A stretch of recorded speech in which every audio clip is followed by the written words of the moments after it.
Hi everybody, welcome to part 2 of my Fallout 3 critique, or my updated Fallout 3 critique. As with the previous one, we're just gonna take a couple of seconds to go over a few things. First off, I've had the flu for the past like 6 days, and that has gone straight into my throat and my sinuses.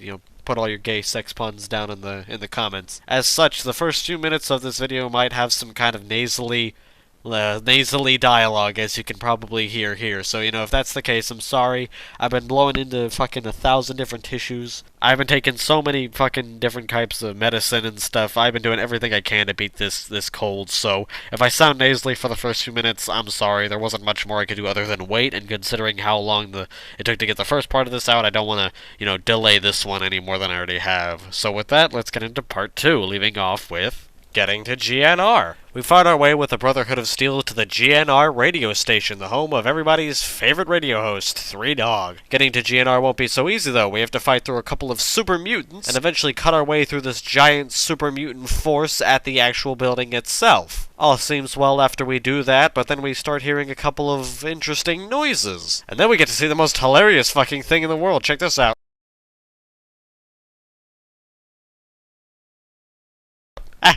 Moron. Oh yeah, and then this happens. Okay, so remember how in Fallout 4 you got your power armor and a minigun and you had to fight a Deathclaw within the first 2 missions? Welcome to the predecessor of that. I really do not understand what is with Bethesda and putting these giant climactic fights with extremely overpowered weapons and armor at the beginning of the game. It's not like this is here to fight power creep or anything. The level of power that we're seeing in the first few moments of Fallout 3 are just power armor and super mutants, all of which wielding like a couple of laser rifles, some assault rifles, and for the most part what we're fighting, hunting rifles. You telling me we couldn't think of anything other than a giant wielding a fire hydrant attacking the player while they wield a fucking mini nuke launcher? One we then don't take away from them even though it's the best weapon in the game, and it's only been like 20 minutes if they rush the main story? Like seriously, why is this fight with the super mutant behemoth not saved for later on to make it like, actually cool? Why wasn't the super mutant behemoth fight like an actual boss fight that happens in Vault 87 or something? I mean, going to Vault 87 is the buildup of all the super mutant conflict in this game. Why is the biggest, most powerful super mutant class then used as a throwaway boss fight that comes out of nowhere and goes away and only affects the life of one fucking character who's only been around for the past like 5 minutes? And why is the player rewarded a fucking fat man for doing this? And like 6 or 7 after they kill the behemoth fucking mini nukes. Like seriously, they haven't done anything to earn this. All they did was go to DC on their own and get carried through a bunch of super mutants by the Brotherhood of Steel. This is fucking stupid. I don't know if Bethesda knows this, but guys, you can't go around telling people they won something. No one feels like they're a winner just because you tell them they are. People feel like a winner after they've earned something, after they've gone through some kind of hardship to get something and finally have it. Getting the Fat Man as a result of killing this guy later on without its help with your own gear as your, higher level or whatever, would have felt way cooler and way more memorable and way more rewarding than just being given it as like a welfare item so that you can complete this stupid little what is basically a cutscene to progress the rest of the story. It's like a set piece. It's not even a real boss fight. It's just there to be cool. When you could have had it be cool and be memorable by making it like an actual boss fight in Vault 87. However, it's at least better than the one in Fallout 4 because the Fat Man is way more limited than power armor or a minigun is. Of course, that didn't stop Bethesda from placing the resources you need to keep these various items fueled all around these locations and the start of the game, so, fuck me, right? Anyway, after we kill, and I put, quotes around kill because we didn't really kill it, did we? The fucking Fat Man did. We go inside of GNR thinking that our dad is there, but only finding 3Dog, the only person in this entire main story, mind you, I said main story, who actually has any fucking fun with anything. I don't care if you want my opinion on 3Dog or not, here it is. I think 3Dog can get a little obnoxious at times, but he is so much better than, like, Travis is, because Travis literally just does one thing, he stutters, and he has absolutely zero personality, even if you help him with his quest, and yes, I know you can help Travis not be stuttering so much, so everybody can stop fucking commenting on the— But at least he has, some personality, right? He's really swanky about stuff, he's really happy about everything, he's charismatic, he has something. Travis, he has nothing. Anyway, we asked 3Dog where we can find our dad, and he knows, but he won't tell us until we do a little favor for him. He wants us to go get a radio dish off of a local satellite that is in the Museum of History. We go to the Museum of History, and the museum itself is a pretty decent dungeon. I can tell there was a lot more work put into this than almost any other dungeon in the game, because there's a lot of cool set-piece, cutscene sort of stuff going on. Not quite cutscenes, because you still get to play the game, but the game, like, has these little moments that just happen when you activate stuff or walk into certain rooms. We also fight fight quite a lot of super mutants, and that makes me want to talk about super mutants in Fallout 3. Alright, so I'm just gonna say, the Fallout 3 super mutants suck. They're just orcs. Like, they have no depth to them. Like, all they do is go around screaming about how they want to eat everybody, and how they want to kill everybody, and how they have no goals other than to kill all the humans, and all they ever want to do is kill the humans, mutilate the humans, eat the humans, blah blah blah. Like, they have absolutely no personality outside of being violent and being raiders. And every time a super mutant does have personality outside of that, they're treated as special, like Uncle Leo. If there's one example of Fallout 3, or any really newer Fallout game, dumbing something down in a bad way, this is it. They turned super mutants, who were originally just a large group of people who had been forced to undergo an experiment to enhance, air quotes, their physical body, which came with a variety of mental defects, or effects, I guess. They could make you smarter in some cases, like Lieutenant apparently was made smarter by FEV. And of course, you know, some mutants were perfectly the same, like Marcus. They took that, and they basically said, okay, every super mutant is going to be the ones who became dumber. Because some did become dumber, you know, some were made stupider. If you play Fallout 1, there are some stupid super mutants. And decided that these super mutants were going to be all that one, but also much angrier. Imagine, like, the dumbest super mutant you can, but on Psycho all the time, and that's every super mutant except for 2 in Fallout 3. That is incredibly boring. Contrast this with Fallout New Vegas' super mutants. Fallout New Vegas has a lot of super mutants and Nightkin as well. However, the ones in Fallout New Vegas exhibit quite more personality than the ones in Fallout 3. I mean, just think about it. We have Neil, we have Tabitha, we got, like, Logan, I think? The guy, the Nightkin, who doesn't like being looked at up in the Jacobstown. Speaking of Jacobstown, we also have Marcus, and everybody's favorite Grandma Lily. In Fallout 3, we have Uncle Leo and Fox, whose personality is just that they aren't as violent as everybody else. And I can tell what someone's gonna say, too. It's Caption! It's a different strain of FEV, man! It's different, they act different, man! And don't you fucking worry, I'll get to that right now. I hate the new strain of FEV in Fallout 3 for 2 reasons. 1, because it's incredibly uncreative.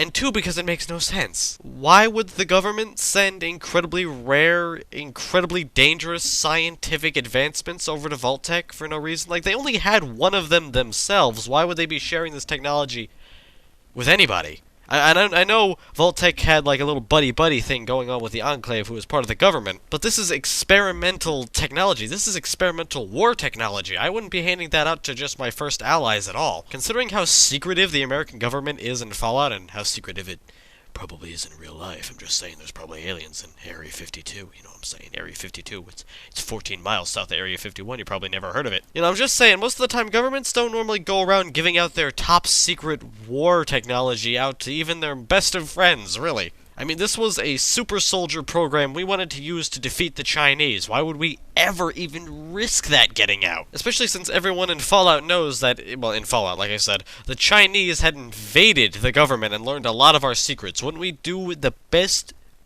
we can to keep this one secret if it's this important? I mean, I'm just saying. But aside from the in-game lore reasons, I really wish Bethesda would have allowed themselves to be more creative with what they could have replaced super mutants with. Tim Kaine, the guy who made Fallout, actually agrees with me on this point. He talked about Fallout 3 once, and you can find this video anywhere. You just look it up on YouTube right now. I don't have to link it for you. You're a big man. You can fucking put in a YouTube link. And he made the argument that he didn't think Fallout 3 should have included the Brotherhood of Steel and the Enclave and the Super Mutants and all that, because he wanted, or he would have personally made Fallout 3 as its own story, because it's this whole other corner of the world, so it should have its own story. Like, Fallout's about these different stories in the Wasteland. They don't always have to intertwine or anything. They can be their own thing. And personally, I agree. I would have loved it if there were no super mutants, or were there just way fewer super mutants in Fallout 3, and they were a little bit, you know, truer to their lore, and these orc-type things were replaced with something else. Like, it could be a completely different strain of mutants or something. It could be fucking cyborgs. I don't care. Just something that isn't super mutants, because it's just so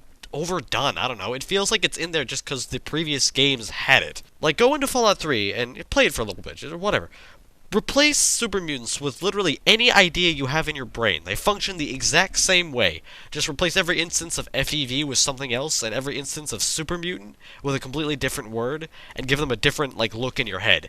Does anything get lost? Like, there's no reason these had to be super mutants. They could have been something completely creative and new. And personality-wise, it is something that's a little bit more creative and new to Fallout. We never had these weird barbarian-type creatures before. However, Bethesda then stapled the super mutant mythos and their look onto them and said, oh, this is totally a super mutant, guys. It's like a coat of Fallout paint onto something that was never been in Fallout, when there didn't need to be a coat of paint. You could have come up with anything. But because they didn't, not only is it just incredibly uncreative, but it's also, it goes against what super mutants already were. And they come out as worse in comparison to older things because they're just not as well written. And if this had been a completely new enemy, it would have been more fine, because there wouldn't have been any previous entry to compare them to. And you would also have the benefit of just saying, well, that's how these things work, they're a new enemy. But because these aren't new enemies, we already know how they work, and then when they work against how they work, you have to come up with a contrivance. And this contrivance that they came up with in Fallout 3 makes very little sense in the actual universe itself. Personally, I would have preferred if Bethesda had just kind of trusted themselves a little bit more and come up with an entirely new idea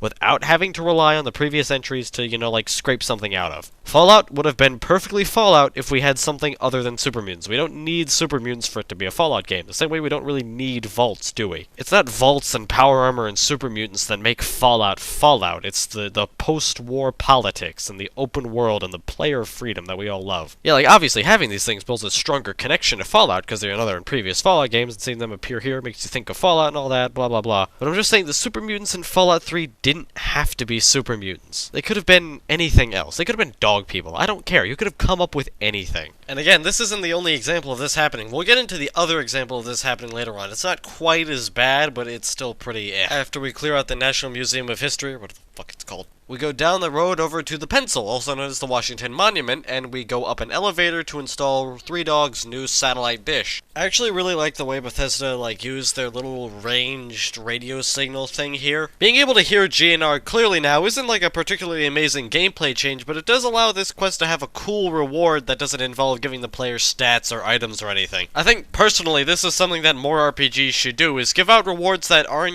completely based in progressing your character. I get that that's the point of an RPG, but sometimes it can be cool to do something that isn't the point. We return to Three Dog, telling him that we set up his new satellite dish, and he tells us that our dad can be found in Rivet City, or that at least he was going there. Now, Rivet City is a long walk away, so why don't we take the time to talk about some of that side content I mentioned in the first video. Now, you guys gotta understand, it's hard to judge the entire game's side content in an efficient manner. You either end up generalizing too much of it, or you spend too much time going into the fine details, so I'm just gonna give a very generalized opinion and go into one fine detail. Personally, I think the Fallout 3 side content is, average. Only real criticisms I have of it is that I don't really remember that many quests, and that's kinda bad considering I've spent 150 hours in this game. I think something along those lines. Let me check my Steam real quick. Let me just check that. Yeah, about 150 if I count what I put on consoles. So yeah, for all the time I've placed into this game, and for as many times as I've done, the same side quests and stuff, it's pretty bad that I don't remember any of them. Then again, that might be my fault, but generally, I find the content in Fallout 3 forgettable. If I had to pick my favorite quest from Fallout 3, it would probably be, very ironically, I know the irony is not lost on me, trust me, would be the Replicated Man.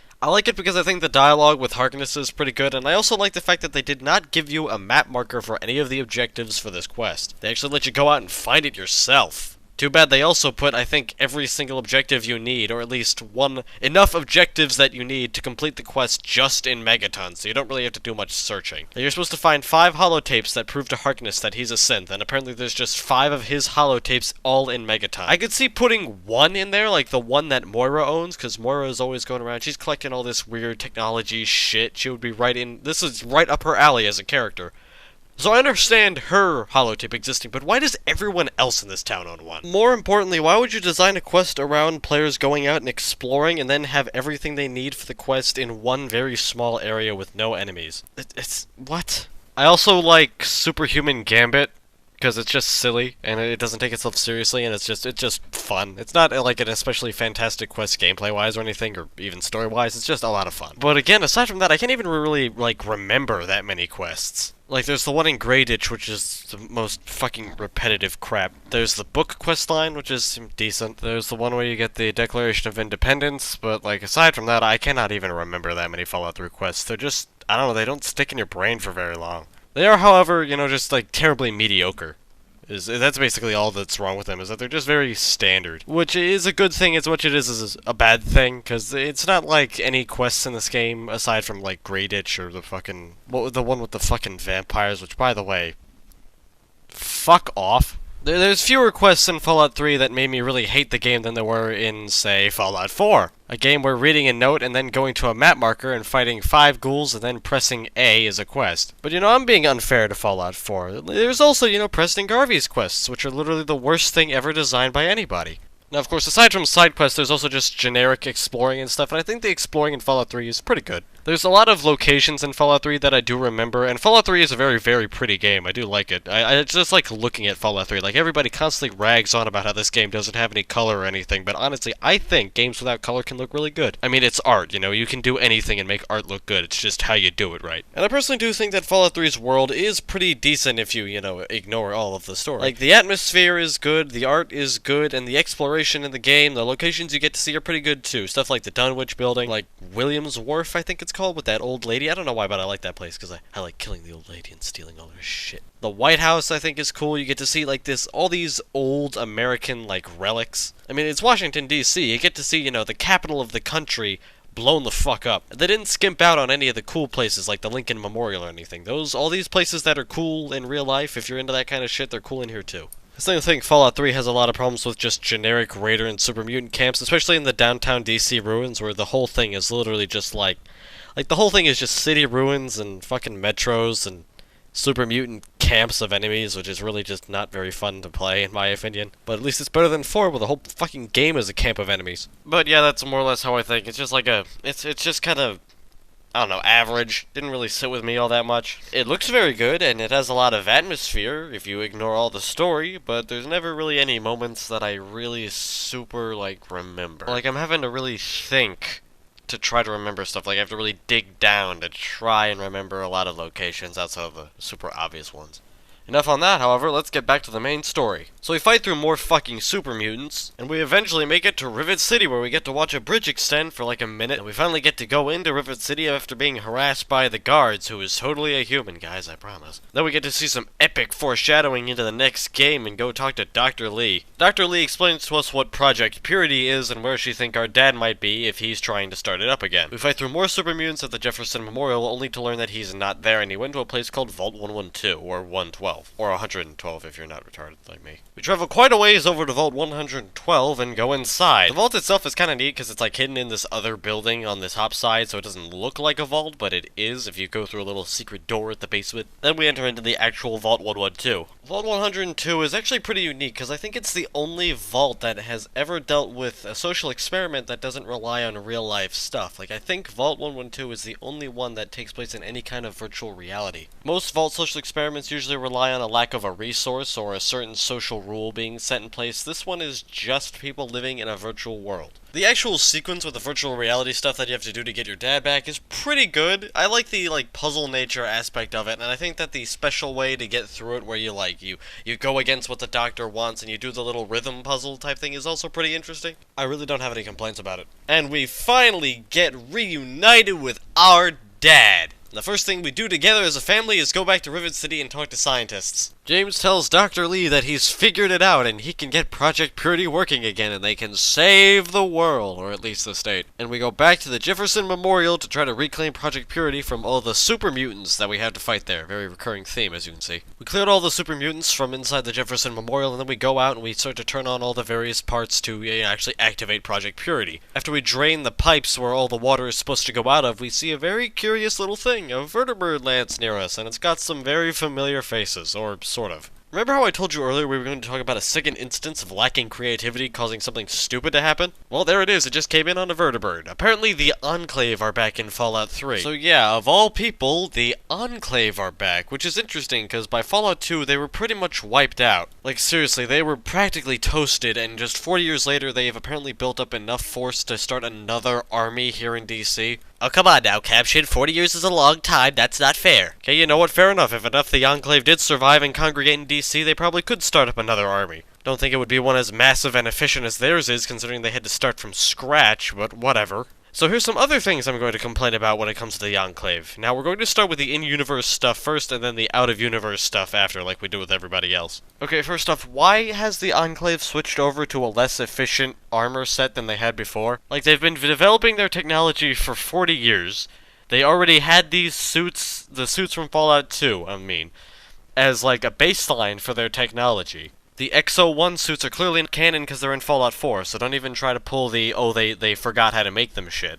They've been in hiding for 40 years, so nothing could have interrupted their progress on the, the sciences of this. They obviously have a lot of resources because they can make all this other shit from Fallout 3, so why is their armor magically worse than it was in Fallout 2? Like, what is the logic behind going to war with someone with worse equipment than what you had previously? Like, well, why? And don't say maneuverability, okay? Because, like, it's power armor. How fucking maneuverable do you want it to be? The point of the power armor is to block all the incoming bullets so that you don't need maneuverability. Well, I guess it's really lucky for the Enclave, then, that the Brotherhood also just happened to bring all their worst equipment. What a fantastic coincidence. Okay, second thing, why does the Enclave have a radio station? If the Enclave is trying to stay hidden from the Brotherhood and stuff, and they're, not trying to be found, why would they have a public radio station that actively goes around saying that they are the Enclave? Couldn't the Brotherhood have, like, retraced their frequency and found Raven Rock before the Enclave was prepared for an all-out assault? And exactly what do the Enclave hope to gain out of having a public radio station? What, like, Wastelanders support? Why exactly does the Enclave care about wanting Wastelanders support? Their whole thing is not liking anyone who isn't them. Like, are they trying to make it so the Wastelanders don't resist when the Enclave, like, goes and wipes out all their stuff? Because, like, the Enclave shouldn't care. The people of the Capital Wasteland don't really have the best armaments or anything like that, and the Enclave has fucking power armor and vertebrates and shit. Like, the Enclave, from a story perspective, should be able to fucking wipe out everyone in the Capital Wasteland. Why do they care about resistance? And wouldn't people, like, start resisting the moment they notice the Enclave are shooting at them? Why does the Enclave care about getting their appeal if they're just going to poison all of their already shit water? And why are they poisoning their water if no one drinks it anyway before putting it through, like, a purifier? Like, the Enclave is against all above-ground, sentient, sapient, whatever beings, okay? They're not just ghouls and super mutants, it's everyone. They think everyone's a mutant. So, like, why are they trying to poison their water instead of just taking everybody out with, like, guns? Like, yeah, the water plan, I guess, makes some sense because it's, like, it's really efficient because everyone needs water, but everyone's already putting it through a bunch of purifiers and no one even has that much water anyway, so, like, why would you try to poison people during a water crisis? Why not, like, disguise yourselves under a new name and distribute a bunch of food, which nobody seems to fucking have, laced with this fucking shit, and kill everybody? Or do the same with purified quote-unquote water. I mean, if they used their 40 years of development to make new power armor, they could have made it look like a completely different set of power armor, or like mirrored Brotherhood designs. Or not Brotherhood designs, pre-war designs, you know what I mean. And went around giving out free water that they purified, which is actually just poison, to a bunch of people, and then done that instead. Or have purified the lake under this completely new name without anyone knowing you're part of the Enclave. If the group you were with previously's name is associated with some of the worst shit to happen in the Wasteland, you may not want to keep associating with it, even if you're on the other side of the Wasteland, just in case. Okay, but beyond that, let's talk about what I don't like about the Enclave being in this game from, like, a story writing perspective, just from, like, a game development, view. Again, I want to reissue the point that Tim Kaine made earlier that I talked about, that you don't need to keep redoing stuff from these previous games. Like, this game did not need to have the Enclave and the Super Mutants and the Brotherhood of Steel. To reuse a lot of these older elements without really adding much to them seems like kind of a just uncreative rehash of previous games, and I have to say, Fallout 3's plot, this is a point I forgot to make, is pretty much a rehash of everything that happened in Fallout 1 and 2. First off, we start in a vault, just like Fallout 1. Something bad happens to our vault and forces us out into the wasteland to go looking for something. We are eventually exiled from our vault, just like Fallout 1. We learn that one of our tasks along the main story of this game is to bring a lot of clean water to a large group of people, just like Fallout 1. To this end, we help the Brotherhood of Steel fight off the super mutants in their secret underground pre-war base that they are using to create new super mutants out of people, just like Fallout 1. And then later we help the Brotherhood of Steel destroy the Enclave and prevent them from releasing something that would kill a lot of people, just like the FEV virus from Fallout 2. And somewhere in the middle there, we need to retrieve a Gek, also like Fallout 2. Like, seriously, why is this game's story just a redux of the previous ones? Like, what? Did they just not think anybody would notice? Like, they're making the sequel to...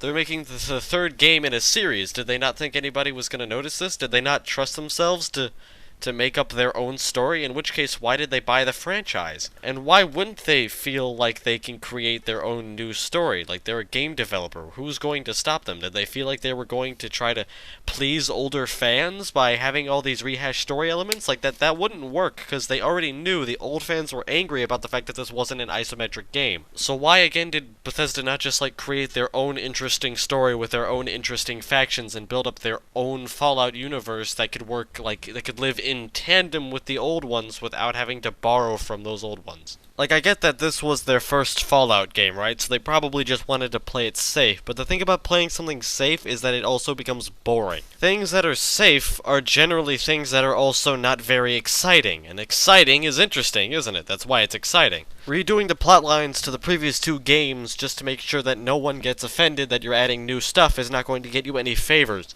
Like, let's be honest, the people who were absolute vehement fans of the first two games were 90% of the chance not going to like Fallout 3. That's just the nature of making a new game that's different from what people expect and what people want. So either Bethesda expected all the old fans to be, like, appeased by including all this stupid crap into their storyline, which is a problem in and of itself, because it makes them think that they can just include crap from the previous game and get free support, which, I mean, they kinda can. Or it means that Bethesda genuinely didn't know that people didn't like this game, that people were just not gonna like this game from the outset because it's not what they wanted. Or they didn't trust themselves enough to make their own story that they thought people would like, so they played it safe. And you know what? When it comes to game design, sometimes playing it safe can be fine, right? It's the kind of thing where you gotta pick your battles. Some things might be too small to risk having somebody actually get really angry over it, so instead of going with your new idea right now, you just, like, hold it off and you go with something else for, you know, whatever small little feature you have, right? That's fine.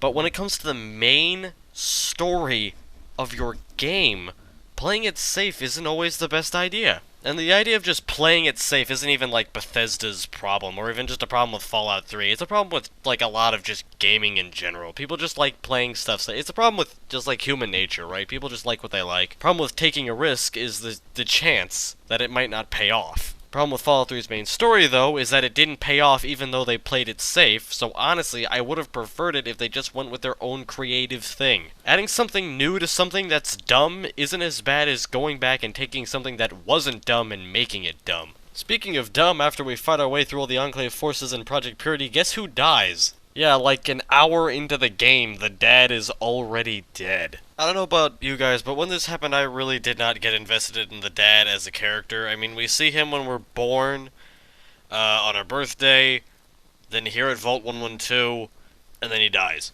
Was I supposed to get invested in my dad as a character? I mean, all he did was, like, say a Bible quote and give me a BB gun and appear, like, 3 other times in the game and then die. Was I supposed to get invested in the dad as a character?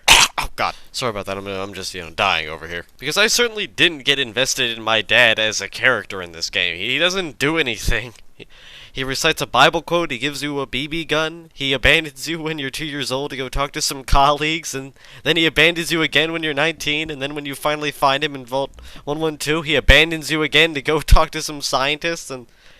like, what, is this guy supposed to be a good parent? Is this supposed to be like a tearjerker moment, or am I supposed to be satisfied that he's dead? Like, I've heard people tell me stories about how they cried during the dad's death in Fallout 3, and I cannot wrap my head around how that is even possible. Like, the guy doesn't do anything to you except for abandon you and leave you for his dreams, which I guess, you know, good character flaw that they wrote in there, but, like, there's nothing to like about him. He doesn't do anything. All he does is give you a BB gun when you're 10 years old. Like, what? Are we supposed to, like, actually love our dad that we've seen for, like an hour of screen time, if at all? Like, I'm talking about this purely from, you know, the player looking into the game. I'm sure the character has, you know, plenty of reason to actually not like the fact that their dad just died, right? Like, our player character actually spent 19 years with him and so on. So it makes sense for our character to get sad when he dies, but, like... was I supposed to? Because I didn't. Maybe I'm just not good enough at role-playing, I don't know. Anyway, like I already explained, our dad activates the Project Purity thing before it's ready, and it releases a shit ton of toxins and radiation into the room, which kills him, the 2 Enclave soldiers, but not Colonel Autumn, because he injects himself with a plot device. But because we're on the other side of the very thin wall made of glass that is somehow protecting everybody from radiation, I don't know how that works, I guess it's Fallout physics, whatever. We have to deal with Dad's bullshit because now the entire Jefferson Memorial is getting a little bit fuckety and we have to leave. We escape through the sewers until we're stopped by a guy who has a heart condition and needs some medicine. Now I see what they were going for with the dude with the heart condition, right? They were supposed to make it this super tense moment where you might have to kill somebody even though you're a good character, or if you have the right stimpaks you can save him, but it doesn't work at all. Because there's no feasible timer on it, or any kind of like, there's nothing to prevent you from literally going out of the sewer, going to Megaton, buying 5 stimpaks, and walking back. And I know this because it's exactly what I did. This super tense moment we're being chased down by the Enclave through the sewers and the Brotherhood is just out of our reach. We might all die if we don't get this guy moving quick enough. Hold on, let me go outside,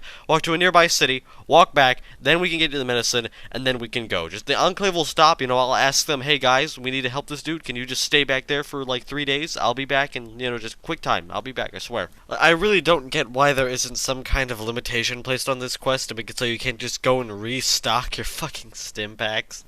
Like, if this guy can wait for like 4 or 5 hours while I walk to and fro from Megaton, what's the problem? Just get him into the Citadel, it'll be fine. Yeah, it's just a drama queen. However, speaking of the Citadel, guess where we are?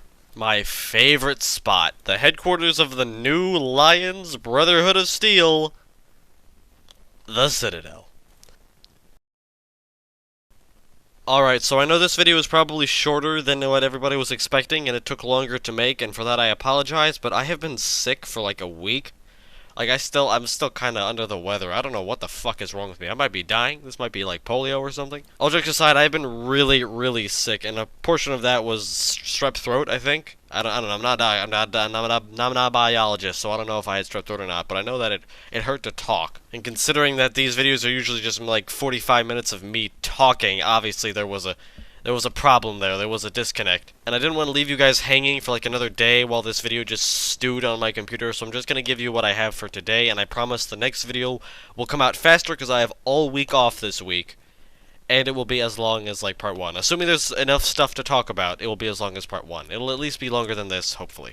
Thank you all for your patience. It means a lot. I'm glad people haven't been, you know, raving in the comments about how I haven't uploaded as fast as I said I would, but hey, I can't do anything about it, and I'm glad everybody, you know, appreciates the fact that I can't do anything about it, and y'all understand, and it's nice to see that nobody's, you know, fucking screaming at me or anything like that. Next video will be sooner, I promise.